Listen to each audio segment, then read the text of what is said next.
Hello, friends. My name is Joe Irwin Bettner, and this is the Eyes on Oklahoma podcast. We appreciate you guys for making us a part of your day, for subscribing to the newsletter and subscribing to the podcast. If you're not already, head on over to eyesonoklahoma.com. We have all the links where you can find to get that newsletter sent straight to your inbox, as well as where you can find the podcast, it's pretty much on all major podcast platforms at this point. But if there's not one yet, just let me know. We'll get it on there. So with that said, I want to dive right in. It's been a strangely kind of busy week for Oklahoma football. I should say it's the college football off season, so it's kind of a great time to focus on other aspects of the sporting world. But college football is pretty good at finding a way to make sure it stays relevant within all of our minds, and they did that. Random Thursday in May. It's always a fun day in the college football offseason where some random day we get the kickoff time and TV info for some of the bigger games of the season, which we will get into a little bit. But on the Oklahoma side of things, it was actually a pretty informative press release from the Big 12. Oklahoma getting kind of more a clearer picture of at least 5 of its games. One in particular, obviously, we already knew about Texas, which was included on this press release, but we already knew Texas was going to be on ABC. They did not announce a kickoff time, but I think we can all kind of safely assume it's going to be at 11 a.m. I would just assume that it's going to be at 11 a.m. It's not going to be at night. We all know that. We know the drill. Possibly 2:30. Not really sure what ESPN or ABC wants to do with that. But I do know that CBS is planning a pretty big doubleheader that starts in that 2:30 time slot that will lead in more than likely to Texas A&M at Alabama, which, if you're paying attention to college football right now, is a very highly anticipated game, or at least is becoming one more and more by the day. So interested to see what time that gets, because it's been historically an 11 a.m. game for OU and Texas. Once again, October 8th. So nothing really new there. We already kind of were just kind of guessing that that'll be a noon kickoff. But one other scheduling thing with Oklahoma's October slate, the last game of the month, Oklahoma was scheduled to go to Ames, Iowa on a Thursday night. That game has been moved to Saturday. OU and Iowa State will now play on October 29th on either Fox or Fox Sports 1. Do not have a kickoff time for that. That'll be the either 12-day or 6-day selection window. Avoiding a Thursday night game in Ames, I think, is probably a win. I mean, even if they get a Saturday night game in Ames, could still be a little bit problematic for Oklahoma, just as far as if this is a point in the year where Oklahoma is still undefeated, and I think they very well much could be, despite what people may or may not think about this Oklahoma football team. But this is still, I think the potential is there for Oklahoma to have a really good season. And Thursday night in Ames just seems like a perfect place for an undefeated record to just fizzle out and Oklahoma to lose a weird game. And so that will that has been avoided now. Oklahoma, once again, Fox or Fox Sports 1 will carry that. Would imagine if Oklahoma's in a good place as far as just like in contention for a college football playoff spot, or at least in the Big 12 title race, they will avoid a Fox Sports 1 designation. So we will see. But first 3 weeks of the season, we do have kickoff times for those games. Oklahoma starts its season on September 3rd against UTEP, which will be it won't be the regular night game to start off the year, but 2:30. So Oklahoma at least avoiding that. That'll be 2:30 Central on Fox.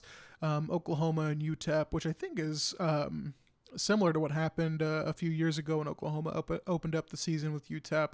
But yeah, that'll be a 2:30 kickoff to start off the Brent Venables era. Don't have any big thoughts about that. I mean, it's going to be hot regardless. They could have put that at any time other than, if it was at night, would have been great, but just wasn't really expecting that game to be at night, considering the following week will be the Kent State game, and that will be the designated ESPN Plus game, which will kick off at 6 p.m. And while we're just at it, OU and Nebraska, 11 a.m. on Fox. Who would have thought? So that'll be fun to hear people complain about that. But I don't know. 11 a.m. kickoffs don't really bother me for road games, especially. And I don't know. Oklahoma, for Oklahoma to at least get, I guess, to balance it out, because they had to host Nebraska last season at 11 a.m. I think it would have rubbed Oklahoma fans the wrong way a little bit if Nebraska got the primetime kick, for the return game. So I don't know. That's just me speculating. But to just kind of talk about the games for a second, UTEP, as I mentioned, a good spot for Oklahoma to get that game at 2:30. That'll be. I mean, it's not a great week one as far as the as far as just like some of the Big 12 goes, because when you look at the schedule, the Big 12 included a bunch of other games going on that week. But Thursday night, there's going to be 2 Big 12 games, which will be Central Michigan at Oklahoma State. That'll be at 6 p.m. on Fox Sports 1. And then this is a really fun week 1 Thursday night game, West Virginia at Pitt. You might not think that's fun, but big rivalry game Thursday night to kick off the season. I just feel like you can't go wrong with that. Then Friday, you've got Kansas hosting Tennessee Tech at 7 p.m. on ESPN Plus. I don't know how many of you will be, racing to bust out your credit cards, get that ESPN Plus subscription a week early, but that game will be there for you. The more fun game is TCU at Colorado at 9 p.m. on that Friday, September 2nd, to get week 1 going. But just kind of looking at the rest of the Big 12 schedule, I mean, look at this week 1. Southeast Missouri State at Iowa State, UTEP at Oklahoma, Albany at Baylor, South Dakota at Kansas State, Louisiana Monroe at Texas, and Murray State at Texas Tech. That Louisiana Monroe at Texas game is probably the most interesting out of all of those, and it's still not even that interesting because it's on the Longhorn Network, and it's at 7 p.m. I would imagine that Texas wins that game relatively easy. I don't know, man. That is an interesting week 1 for the Big 12 to say the least. But we get into week 2, which is not quite as interesting for Oklahoma. Quite interesting for the rest of the league, and when I say interesting here, I do mean very positively. Oklahoma's kind of getting lost in the shuffle a little bit because it'll be Kent State at Oklahoma. That'll be your ESPN Plus game, and thankfully, once again, September in Oklahoma. The first few weeks can be brutally hot. I do like the branding though. They are announcing that game as Sooner Vision on ESPN Plus. I would imagine there's going to be a lot of OU branding anytime that they are on the ESPN Plus platform, probably using a lot of the same people that you would come to expect from the Bally Sports, Fox Sports kind of programming. So that's kind of cool to see. But on the other side of it, that game is looking at the rest of the Big 12 schedule that weekend, you've got Alabama at Texas, which biggest game of the weekend, and that'll be at 11 a.m. on Fox, which we all kind of guessed after that was announced to be on Fox. But you're also getting Missouri at Kansas State, Houston at Texas Tech, Iowa State at Iowa, Kansas at West Virginia, if you consider that an interesting game, Arizona State at Oklahoma State, and then Baylor at BYU, and I forgot to mention Tarleton State at TCU, but ESPN Plus game. Don't think really anyone will really care too much about that one outside of TCU and Tarleton State fans, but really good week 2 slate. Big 12 has put together a pretty good group of games for that week 2. Oklahoma takes a little bit of the spotlight in week 3 because this is kind of where a lot of the other teams in the Big 12 are kind of taking a little bit easier games. Now there is Texas Tech at NC State and then UTSA at Texas, which I think both could be fairly competitive games. I mean, I think UTSA coming off of one of their best seasons, and then NC State is a presumed ACC title contender, so we will see if the Joey McGuire era can kind of get going quick, and as they go out to NC State. But obviously the big game that weekend being Oklahoma-Nebraska, and as I kind of already said, I don't mind the 11 a.m. kickoff.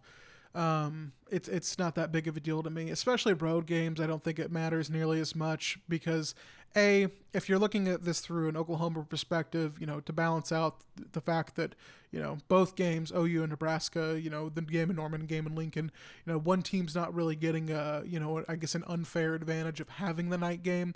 But also 11 a.m. games just don't really matter on the road, I think, for a lot of teams because, it's not a recruiting weekend. It's just easier to kind of get in and out, and it's going to be the first game of the day. So can't really complain. Big noon kickoff will be there. A lot of fanfare should be around that one and would have been around that game regardless if big noon kickoff was there. So, Yeah, just to recap, Oklahoma and this slate, I think it's a decent way to kind of get the year going as far as week 1, September 3rd, hosting UTEP at 2:30 on Fox. Following week, September 10th, they will get a 6 p.m. kick on ESPN Plus against Kent State. And then the following week, September 17th, that is a tongue twister, they will take on Nebraska, 11 a.m. on Fox. And as mentioned at the top, Texas will be an ABC game, and then Iowa State moving to Saturday, and that'll be a Fox game. So interesting. I'm looking now kind of more closely at the rest of the schedule just because curiosity. A few other games that they announced were Thursday, September 22nd. West Virginia really owning the Thursday, primetime slot. West Virginia at Virginia Tech on September 22nd. West Virginia again on October 13th. Baylor at West Virginia. That'll be an FS1 game. We will be getting a Friday game, Black Friday game between Baylor and Texas. That'll be November 25th. And then they also announced that West Virginia at Oklahoma State on Thanksgiving weekend, that'll be a Saturday, will be on an ESPN platform for whatever reason. So you have that information now. A few other things as far as like OU football goes. Thursday, we learned that walk-on quarterback Ben Harris, the former Carl Albert High School product out of Midwest City, Oklahoma, walk-on QB will be transferring, hitting the transfer portal this offseason, which not a huge surprise, just the way that Oklahoma has been very aggressive and kind of reloading that room is probably the best way to put it since the departures of one Caleb Williams and Spencer Rattler, getting a little crowded with Dylan Gabriel, obviously, General Booty, of course, and then Davis Beville, the Pitt transfer. So getting a little bit crowded. Don't blame Ben Harris for trying to find a place. And I think I think he went to Oklahoma at a time, obviously, when Lincoln Riley was still there, probably looking to pick up a few things and eventually transfer out at a place that would be able to use him more. And I think he's got a really good shot, honestly, of going to a Group of 5, Power 5 program, maybe a lower Power 5 program. He was a really good high school quarterback, and just being at Oklahoma for a few years, it's not a bad thing for a quarterback to go through. So he is in the transfer portal. Not a huge, I think, a bit of concern probably from OU that happened. Probably a little bit expected, but best of luck to Ben Harris. And then Daryl Simpson, who was a former 4-star offensive lineman who came to Oklahoma in 2018. Just never really caught on as far as just getting on the field. Played in one game last season, which was the Western Carolina game. So Daryl Simpson, that's not a huge hit to the offensive line room. That's no disrespect to Daryl Simpson. Just he has not quite panned out. I don't think that the coaching staff probably anticipated, and he will be looking for another opportunity as he has 2 years of eligibility remaining. So those two names you can expect to see making announcements soon to their next destinations. On a little bit to touch on a little bit of recruiting as well, just because there has been some movement as far as portal recruiting goes. Oklahoma lost a 2023 commitment, Ashton Cozart, who is a really talented receiver out of Texas, super quick, super athletic, would provide Oklahoma with a really, really good option. But last week it was starting to develop that he was going to take a visit to Oregon and perhaps test how strict Brent Venables' no-visit policy for committed players really is. And Brent Venables never really had to, rescind the offer or do anything of that nature. Ashton Cozart eventually announces on, I believe it was Sunday night, that he announced that he was going to be flipping to Oregon after taking a visit to Oregon last weekend. So not ever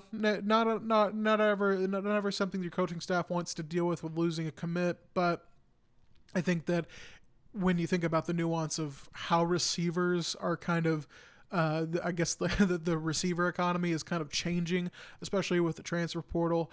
Guys are just, you're not going to see guys stick around for that long if they don't feel like that they, can't crack the rotation. And that has been, I think, a little bit of a positive for a lot of programs. And there's obviously, look at Jordan Addison's situation. There are guys that aren't just leaving just because they don't, they're not getting enough playing time. Jordan Addison was the Blitnikoff winner last season and now is headed to Southern Cal.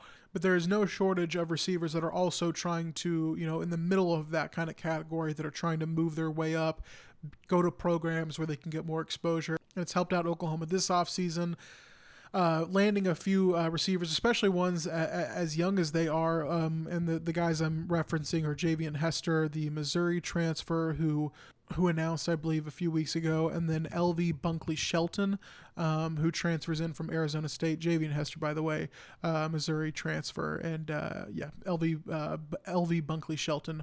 Want to make sure I was saying that correctly. Announced that he's also coming to Oklahoma. So, but yeah, those are two guys that Oklahoma will bring in, and I think that the way that the kind of the receiver recruiting is changing is that you can kind of look around in the transfer portal and probably see names that might have not, if the transfer portal would have existed maybe 20 years ago, might have not been there. Guys just looking to get more exposure, get to bigger programs, whether or not they're already producing at the program they're at. So it's just a changing time for receiver recruiting. Oklahoma's doing a fine job even despite losing Ashton Cozart, which once again, I don't want to downplay it. I think he would have been a great addition to Oklahoma's roster, but it's not the end of the world. Oklahoma's going to do just fine recovering, in my opinion. I think Jeff Lebby has pretty much shown that at every stop he's been at. Can't really imagine that changing with an Oklahoma logo on his chest. So to move on away from football a little bit, because there is a pretty important softball series coming to Norman this weekend. Oklahoma hosting Central Florida in the Super Regionals, which gets its start at 3:30 on Friday.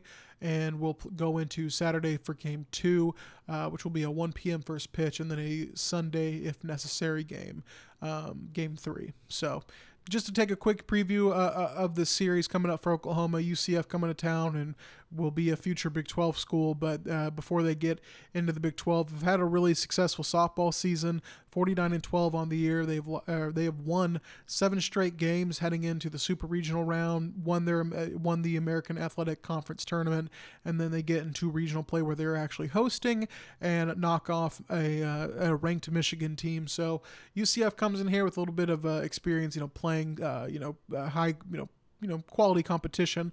I still think for the most part this is a series that Oklahoma should take in 2 games. The way that they're playing right now, and you can look to Saturday how they get played against Texas A&M. If they trip up, I guess in game 1 against UCF. One of the things you constantly hear when talking to teams that have to play Oklahoma is just how great they are at adjusting. And I think that Oklahoma really showed that this past weekend with how they took care of Texas A&M, winning 3-2 on Saturday in that regional semifinal matchup, and then beating them again in the final 20. I stopped myself for a second because it didn't sound right, but 20-0 in 5 innings. Just a crazy game that broke out in Norman on Sunday. But UCF, once again, it's a winnable series, and you might be wondering, do they need Jordy Ball for this? And Jordy Ball, the star freshman pitcher for Oklahoma, still unclear if she's going to play this weekend. It's seeming more and more positive that if Oklahoma were to advance to the Women's College World Series, that Jordy Ball more than likely would be available for it. Just the way that Patty Gasso has kind of talked about that. And here's what Patty Gasso had to say during a Wednesday Zoom press conference with reporters. Well, the good news is Jordy's been throwing a little bit in the bullpen, and we're very optimistic about, I don't know exactly when, but we're optimistic she's going to be able to help this team. She is a competitor. She's extremely frustrated. She wants to get back where she was right now, and it's not the right way to do it. So we've got to get her to listen to what the doctor's saying, listen to what the trainer and the coaches are saying, and just be patient. That's what it's going to take. But if her attitude is, I want to go 100% right now, and we're not able to do that at this moment, but she's working towards that. And that is better news than I thought that I would have going forward. So we're excited. So as you can tell, there's a lot of positive vibes around the eventual return of Jordy Ball, throwing a little bit in the bullpen, as Patty Gasso said. I don't know if she's going to play this weekend. Everything I've been told is pretty much that they're optimistic, and Patty Gasso echoed that sentiment on Wednesday with how they feel about where Jordy Ball is, and she currently is been with the team. She has been in the dugout for all of Oklahoma's games, and done all the the supportive teammate things, wearing a soft cast, and kind of wondering how serious this injury is, because at first it was arm soreness. Patty Gasso then went on the Oklahoma Breakdown podcast and said it looks like a bit of a kind of alluded to it being a forearm fracture, because she spoke apparently with Jenny Finch, who suffered a similar type injury. So do with that with what you may. Oklahoma possibly could be without Jordy Ball again this weekend. I don't think it necessarily matters as much when you've got someone like Hope Trotwine and a Nicole May who are throwing as well as they are, getting a lot of confidence, I'm sure, from this past weekend of being able to shut down, a team like Texas A&M. But as great as a season Oklahoma's had, they've been challenged in some spots. I think this UCF team is a talented group, and they proved that by knocking off Michigan. I wanted to play one more clip from Patty Gasso's press conference, because I think she just says it best about what Oklahoma can expect from this UCF team. They play a very tough schedule, to their credit, and it has paid off for them. They've won some big games, and I'm not going to say they're under the radar, because they're not anymore. They're playing, I think they were playing for the championship against Wichita State, who's a big hitting team. They play some tight games, but they always seem to find a way to come through it, and they played a good Michigan team. They were not intimidated. They were celebrating the opportunity to play at home. They deserved it. They earned it, and they used the opportunity very well. So they're good. They're, like I said, they're good. And in order to stop them offensively, we've got to be good on the mound. We've got to be really good on defense. We've got to be heads up and ready for anything.